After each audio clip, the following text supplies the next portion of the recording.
He would take us down in the river and we would fish. These was my friends. But God through Alias Watkins and God through Thomas Ash and God through James Thompson got me connected to the Sunday school.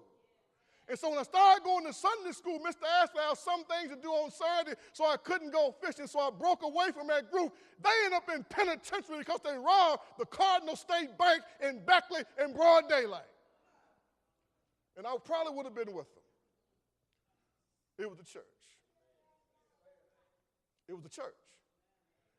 And I was a young man, disillusioned, and when my mom had died, and I didn't know where I was going to go and which way I was going to turn because she had been everything to us. And now I'm way away from home in a place called Knoxville, Tennessee.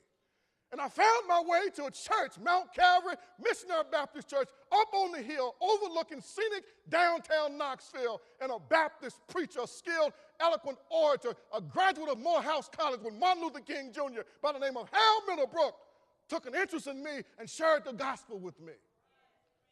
And I came to faith in Christ March the 5th, 1978. Well, where would I be without the church? And I moved back here to try to help take care of my mama just before she died. And I came back and I ended up at a place, 442 McDonald Street in South Charleston, West Virginia, under the pastorate of a man who was only 5 years older than I was, but one of the brilliant preachers I've ever heard to this day, Franklin Murphy, and he took a personal interest in me. And he poured himself in me.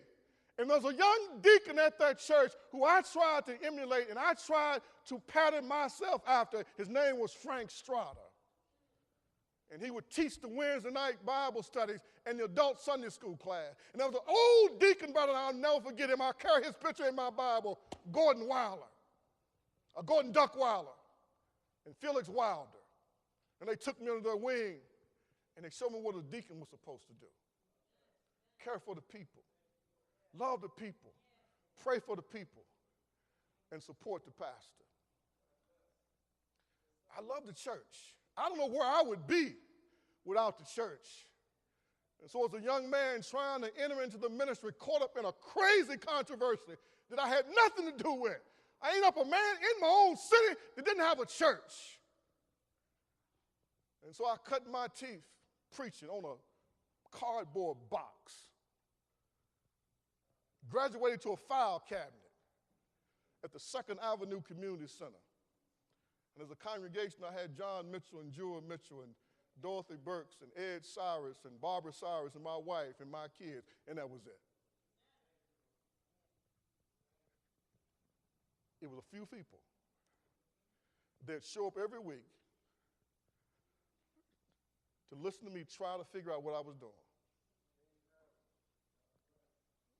And when that little ministry went away, I came here and I pastored the Grace Bible Church as the interim pastor. At that time, y'all thought I was too militant, too radical, and so you didn't call me. And so a little church down in the country on Route 85, as you go toward Van, West Virginia, in South Madison, Maranatha Bible Baptist Church. They'd started a little church in a 14 feet by 28 foot trailer. And they'd taken out all the walls to create a sanctuary. And they called me down there, asked me if I would help them. And I went down there in November of 1987. And I promised them I'll be here for 3 months. Because I ain't liking this at all. I ain't liking this at all. But 3 months turned into 6 months. 6 months turned into a year. A year turned into 2, then 3, then 4, then 5, and then 6. And every Sunday morning, I got up. My children were raised partially in Boone County. I had a 1985 Toyota van, and we would load up and head down there every Sunday morning. After I would preach, somebody would have dinner. We would eat dinner there. My kids would play there in the cold dirt right along the railroad tracks, right there on King Street in South Madison. And so for 6 years plus, it was those folks who nurtured me and gave me an opportunity to try to hone a preaching gift. And then in September of 1996, y'all were reckless enough to call me. And so since then, here's what I've been.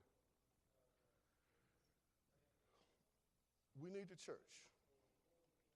And we don't realize how the church helps to hold our lives together in ways that we never even contemplate or think about. We don't